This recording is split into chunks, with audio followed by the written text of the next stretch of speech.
ভগবানের পর আমাদের প্রাণ রক্ষা করার ক্ষমতা যদি কারো থেকে থাকে তা হলো ডাক্তারদের। আর যদি রক্ষকই ভক্ষক হয় তাহলে কি হবে? ঠিক এমনটাই ঘটেছে নরওয়েতে, যেখানে একজন ডাক্তার 20 বছর ধরে 100টির বেশি মহিলাকে রেপ করেছে। সেই চিকিৎসক 14 বছরের নাবালিকা থেকে 70 বছরের বৃদ্ধা সকলকেই ধর্ষণ করেছে। এমনকি সেই সমস্ত দৃশ্যগুলিকে সে ভিডিও বানিয়ে রেখেছে। নরওয়ের ইতিহাসে এটি সবচেয়ে বড় যৌন কেলেঙ্কারি। খবরটি বাইরে আসার পর নরওয়ে সরকার নড়ে চড়ে উঠেছে। কিন্তু এখন প্রশ্ন হচ্ছে, কিভাবে সে 20 বছর ধরে এই জঘন্য ঘটনাগুলি ঘটাচ্ছিল এবং কীভাবেই বা পুলিশ তাকে গ্রেপ্তার করলো এবং তাকে গ্রেপ্তার করতে কেন 20 বছর সময় লেগে গেল। আজকের এই ভিডিওতে আমি এমন একটি ক্রাইমের ঘটনা নিয়ে আলোচনা করতে চলেছি যা শোনার পর আপনার চোখ কপালে উঠে যাবেন। তো চলুন সময় নষ্ট না করে ভিডিওটি শুরু করা যাক।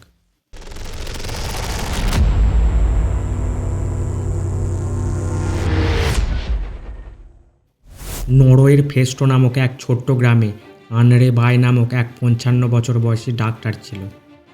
ফেস্টো এবং তার আশেপাশের অঞ্চলে কোনো মহিলা ডাক্তার না থাকায় মহিলারা নিরুপায় হয়ে ফেস্টোর কাছে আসতো। এর ফলে খুব অল্প সময়ের মধ্যে ফেস্টোর নামডাক চারিদিকে ছড়িয়ে যায়। আর এই সুযোগকে কাজে লাগিয়ে সে একের পর এক মহিলাকে ধর্ষণ করেছে এবং সেগুলিকে ভিডিও বানিয়ে রেখেছে। এর ফলে নির্যাতিতা মহিলারা কারো কাছে তার ওপর হওয়া অত্যাচারের কোনো কথা বলতে পারেনি। এইভাবে সে 20 বছরেরও বেশি সময় ধরে 100টির বেশি মহিলাকে ধর্ষণ করেছে। এমনকি তার যৌন লালসা এতই বেশি ছিল যে প্রতিবেশী 14 বছরের মেয়েকেও ধর্ষণ করে এবং তাকে ভয় দেখায় সে যদি কারো কাছে এই সমস্ত কথা বলে তাহলে তাকে খুন করে দেবে। এমনকি তার যৌন লালসা থেকে মুক্তি পায়নি 68 বছর বয়সের বৃদ্ধাও। এমনকি ডাক্তারটি তার চিকিৎসায় উদ্ভট পদ্ধতি ব্যবহার করত, যেমন মহিলাদের যৌনাঙ্গ পরীক্ষার জন্য মহিলাদের যৌনাঙ্গে সে ছোট্ট গোলাকার বোতল অথবা নল জাতীয় কিছু ঢুকিয়ে দিত। এইভাবেই সে বিগত 2 দশকেরও বেশি সময় ধরে চিকিৎসার নামে কুকর্ম করে চলেছে। এমনকি তার কাছে চিকিৎসা করতে এসে মৃত্যু পর্যন্ত হয়েছে। এইভাবেই চলে এসেছে বছরের পর বছর। এরপর 2023 সালে এক নির্যাতিতা মহিলা নরওয়ে থানায় ওই চিকিৎসকের বিরুদ্ধে ধর্ষণের অভিযোগ আনে এবং অভিযোগ দায়ের করে। এরপর নরওয়ে পুলিশ তাকে গ্রেপ্তার করে এবং তদন্ত শুরু করে। পুলিশ সেই ডাক্তারটির বাড়ি থেকে একাধিক ক্যামেরা পায়, যেখানে 6000 ঘন্টারও বেশি ভিডিও ফুটেজ রয়েছে। তা দেখে পুলিশ বুঝতে পারে তার কাছে যে সমস্ত মহিলারা চিকিৎসার জন্য আসতো তাদেরকে প্রথমে সে অজ্ঞান করে দিত এবং তারপর তাদেরকে ধর্ষণ করত। এক মহিলা তার বিরুদ্ধে অভিযোগ এনেছে গলার ব্যথার সমস্যা নিয়ে সে আনরে বাইয়ের কাছে চিকিৎসার জন্য গেছিল। এরপর তাকে ডাক্তারটি একটি ইঞ্জেকশন দেয় এবং সে অজ্ঞান হয়ে যায় এবং তার যখন জ্ঞান ফেরে সে দেখে সে একটি বেঞ্চের ওপর উলঙ্গভাবে শুয়ে আছে। তিনি বুঝতে পারে তাকে রেপ করা হয়েছে এবং ডাক্তারটি বলে সে যদি বাইরে কারো কাছে কিছু বলে তাহলে তার এই সমস্ত ভিডিও ইন্টারনেটে ছেড়ে দেবে। সেই নির্যাতিতা মহিলাটি ভয়ে এবং লজ্জায় কারো কাছে কিচ্ছু বলে না, এমনকি তার স্বামীর কাছেও সে কিচ্ছু জানায় না।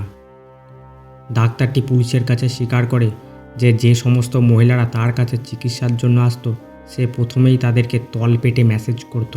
এর ফলে তাদের যৌন উত্তেজনা বৃদ্ধি পেত। তারপর সে সেই সমস্ত মহিলাগুলিকে ধর্ষণ করত এবং তার যৌন চাহিদা পূরণ করত।